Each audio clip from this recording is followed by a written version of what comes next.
आज से हम प्रारंभ करने चल रहे हैं डिसोल्यूशन ऑफ पार्टनरशिप फर्म कक्षा 12 के विद्यार्थियों के लिए क्लास 12 साझेदारी फर्म का विघटन। यह साझेदारी फर्म के चैप्टर का अंतिम भाग है, यानी कि चैप्टर साझेदारी फर्म का विघटन अंतिम पार्ट है।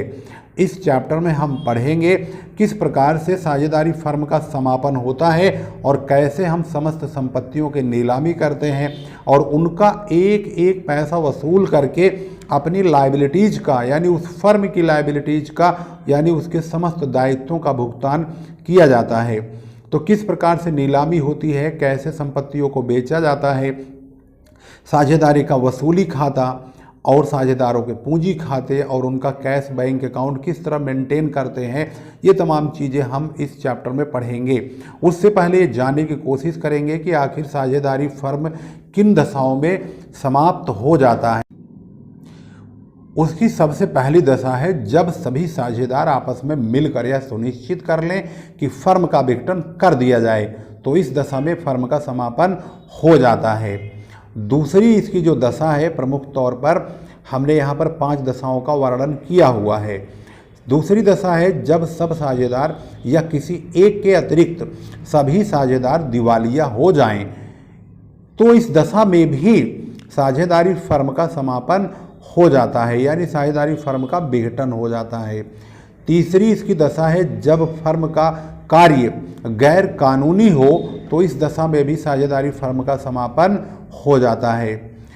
चौथी दशा है यदि साझेदारी ऐच्छिक हो तो कोई भी साझेदार अन्य साझेदारों को फर्म को विघटित करने का अपना निर्णय लिखित रूप में देकर या सूचित करके फर्म को भंग करा सकता है, यानी यह भी साझेदारी फर्म को विघटित करने का चौथा दशा है।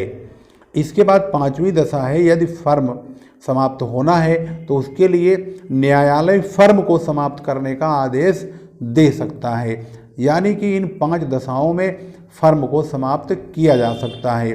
तो आइए समझते हैं किस प्रकार से इसके न्यूमेरिकल प्रॉब्लम को सॉल्व करेंगे। तो इसकी न्यूमेरिकल प्रॉब्लम को सॉल्व करने के लिए हमने इसी बुक का, यानी कि विजयपाल सिंह की बुक का क्वेश्चन नंबर 1 से स्टार्ट करेंगे, यानी प्रथम प्रश्न से, जिससे कि आप लोगों को स्टार्टिंग से ही प्रॉब्लम ना हो।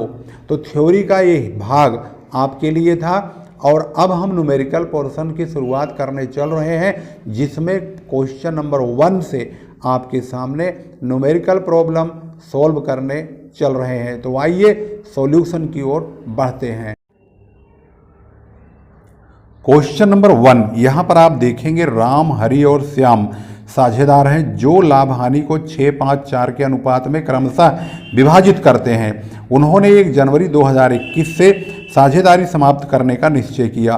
उस तिथि को उनका आर्थिक चिट्ठा अग्रलिखित है। अब आगे यहाँ पर दिया हुआ है इनकी बैलेंस शीट का आइटम। यहाँ देखेंगे इनके पूंजी खाते दिया हुआ है, जिसमें राम, हरि, श्याम की पूंजी है, लेनदार है भवन, मशीनरी, फर्नीचर, देनदार, रहतिया, रोकड़। ये यहाँ पर 6 प्रकार की संपत्तियां हैं। यहाँ पर लिखा है संपत्तियों से रकम इस प्रकार प्राप्त हुई। भवन से 33,750 रुपये, फर्नीचर से 2250, देनदारों से 20,625 रुपये, जबकि राम ने मशीनरी को 18,750 रुपये में, हरि ने रहतिये 22,500 में लिया। वसूली के व्ययों पर 375 रुपये दिया गया। वसूली खाता, रोकड़ खाता, साझेदारी के पूंजी खाते बनाइए, यानी सभी चीज़ों को बनाने के लिए कहा गया है। अब इस सवाल को समझने के लिए आपको बहुत ही अच्छी तरह से समझना होगा। सबसे पहले हम वसूली खाता यानी रियलाइजेशन अकाउंट बनाएंगे। तो रियलाइजेशन अकाउंट आपकी स्क्रीन पर यहाँ पर दिखाई दे रहा है। तो यहाँ पर क्वेश्चन नंबर 1 रियलाइजेशन अकाउंट। सबसे पहले आप एक एक पॉइंट इसके देखेंगे। हम जब रियलाइजेशन अकाउंट बनाएंगे तो यहाँ पर एज ऑन 1 जनवरी 2021 डेट डाल देंगे, पार्टिकुलर रुपीज़, पार्टिकुलर्स रुपीज़। ये साइड हमारा डेबिट है और ये साइड हमारा क्रेडिट है। इसकी जानकारी के लिए आप यहाँ पर डेबिट क्रेडिट मेंशन कर सकते हैं। बहुत सारे बच्चे डेबिट क्रेडिट ही नहीं जानते हैं, सबसे बड़ी बात तो ये है। इसको भी ध्यान से देखिए। अब हम आपको ये सारी बातें यहाँ पर बुक में दिखाते हुए चलेंगे। सबसे पहले आप देखेंगे भवन, मशीनरी, फर्नीचर, देनदार, रहतिया, जो चीज़ें मार्केट में बिक सकती हैं, जिनको हम नीलामी कर सकते हैं, जिन्हें कैश में परिवर्तित कर सकते हैं, उन सभी संपत्तियों को एक एक करके जितने रुपए की हैं उतने रुपए में यहाँ पर आप उतार लीजिए, यानी लिख लीजिए।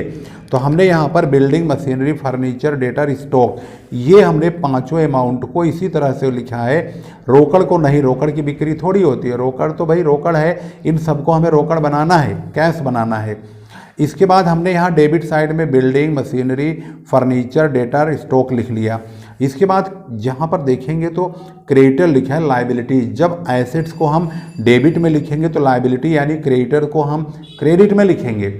ये जो हमारी एसेट्स है, एसेट्स को हम बुक में से देख करके जितने रुपए का है उतने रुपए बैलेंस शीट में से, यानी यही रकम same to same debit side में ले लेंगे। इसकी बिक्री हम इधर करेंगे। और ये जो क्रेडिटर है इसकी पेमेंट होता है, क्रेडिटर का लायबिलिटी है ये, तो इसका पेमेंट हम इधर करेंगे। तो क्वेश्चन में देखते हैं, आगे बढ़ते हैं। सबसे पहले नीलामी करके संपत्तियों को बेचेंगे। भवन को 33,750 रुपये में बेचा गया। तो हमने यहाँ पर लिखा बाई कैश या बैंक। भाई डिजिटल का ज़माना है, नगद और पेमेंट बैंक के द्वारा यूपीआई पेमेंट कुछ भी हो सकता है, तो कैश और बैंक अकाउंट दोनों का नाम डालते चलिए। बिल्डिंग को 33,750 रुपये में नगद बेचा गया है।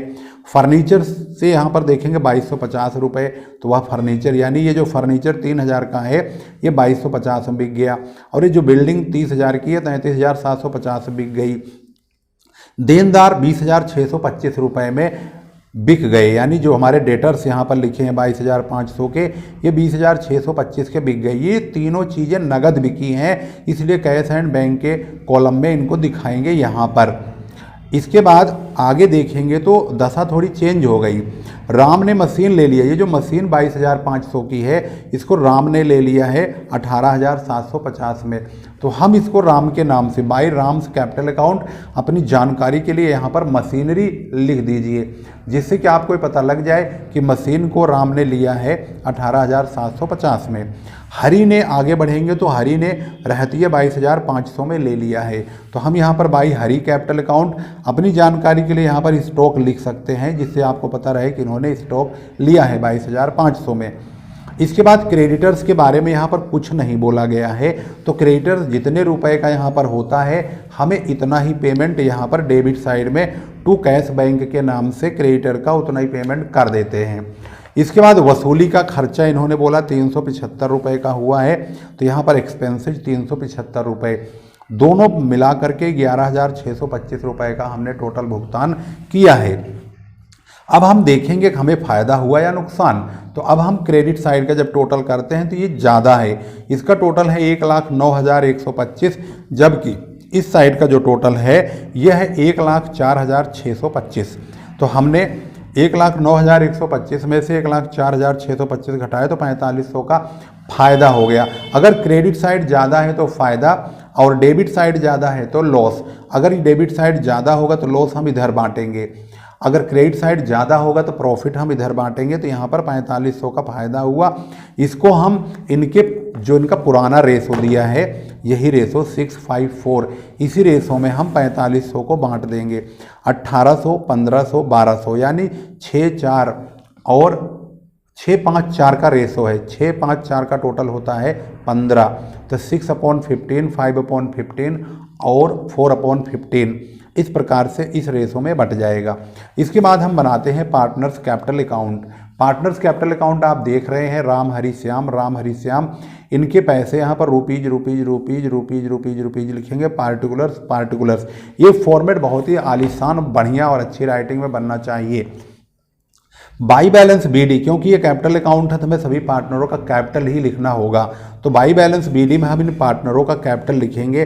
राम हरि श्याम का 37,500, 30,000, 18,750 रुपये, ये लिख दिया। इसके बाद रियलाइजेशन अकाउंट में हमें फ़ायदा हुआ। ये जो प्रॉफिट हुआ है 1800, 1500, 1200, राम हरि श्याम में हमने जो 6-5-4 में बांटा था, इसको 18, 15, 12 यहाँ लिख देंगे बाई रियलाइजेशन अकाउंट के नाम से। इसके बाद रियलाइजेशन अकाउंट के समय राम ने मशीन लिया था और हरि ने स्टॉक लिया था, तो यहाँ पर रियलाइजेशन अकाउंट का नाम डालेंगे। राम ने मशीन लिया तो राम का पैसा, हरि ने स्टॉक लिया तो हरि का पैसा लिखेंगे। इसके बाद बैलेंस शीट में कोई रिजर्व नहीं, कोई प्रॉफिट नहीं, कोई वर्कमैन कंपेंसेशन नहीं, कुछ भी नहीं है। सिंपली अब हम इनका बैलेंसिंग कर देंगे और देखेंगे कि राम को कितना पैसा मिलना चाहिए। तो राम का बैलेंस चेक करेंगे तो राम का टोटल होता है 39,300, यही ज़्यादा है, इसी को हम यहाँ भी लिखेंगे। इसमें से 18,750 रियलाइजेशन के समय मशीन का पैसा घटा देंगे, तो राम को कैश बैंक द्वारा पेमेंट होगा 20,550 रुपये। हरि का पेमेंट 31,500 है, यही ज़्यादा है, इसी को हम यहाँ लिखेंगे। इसमें से 22,500 घटाएंगे तो 9,000 का पेमेंट होगा। श्याम को 19,950 बैठता है, यही ज़्यादा है, यहाँ कुछ लिया नहीं है इन्होंने, तो इनका पेमेंट भी यहाँ टोटल लिखेंगे और यही पेमेंट इनको हम बैंक से कर देंगे। तो इस प्रकार से ये कैपिटल अकाउंट बन चुका है। अब चलते हैं कैश बैंक की ओर। कैश बैंक अकाउंट को आप ध्यान से देखेंगे। सबसे पहले कैश का पुराना बैलेंस देखेंगे तो यहाँ पर 4500 रुपये है, तो सबसे पहले 4500 रुपये लिखेंगे। उसके बाद जब हमने वसूली किया था तो यहाँ पर 3 चीज़ें नगद बिकी थी, इसको ध्यान रखिए। बाई कैश बैंक अकाउंट से हमने बिल्डिंग फर्नीचर डेटर बेचा था 56,625 का, इसको हम यहाँ लिखेंगे। टू रियलाइजेशन अकाउंट की वसूली से आ गया पैसा। इसके बाद हमने पेमेंट करना है, तो पेमेंट करेंगे किसको? यहाँ पर 3 पार्टनर है। 20,550 हमने राम को दिया था, इसके बाद हमने 9,000 रुपये हरि को दिया था, 19,950 रुपये हमने श्याम को दिया। इन तीनों को हमने पेमेंट किया, तो इन तीनों का नाम आएगा Ram capital account, Hari capital account, Shyam's capital account. इसके बाद हमने वसूली जब चल रही थी तो हमने यहाँ पर क्रेडिटर का और एक्सपेंसेज का पेमेंट 11,625 रुपये का किया था, तो यहाँ पर बाई रियलाइजेशन का नाम लिखेंगे और 11,625 रुपये लिख देंगे। दोनों तरफ का टोटल इक्वल आना चाहिए, पूरी तरह बैलेंस शीट की तरह होता है। इतना पैसा हमारे पास आया और हमने इतना हिसाब करके फाइनल कर दिया। अब एक पैसा ना तो है, ना बचा है, ना किसी को लेना है, ना किसी को देना है, ये फाइनल हो गया है। इस प्रकार से अगर आप यहाँ पर आंसर चेक करेंगे तो ये वसूली का लाभ 4500, राम को पेमेंट 20,550, हरि को 9,000, श्याम को 19,950। बहुत ही कम समय में हमने इस सवाल को सॉल्व करके आपको दिखा दिया है।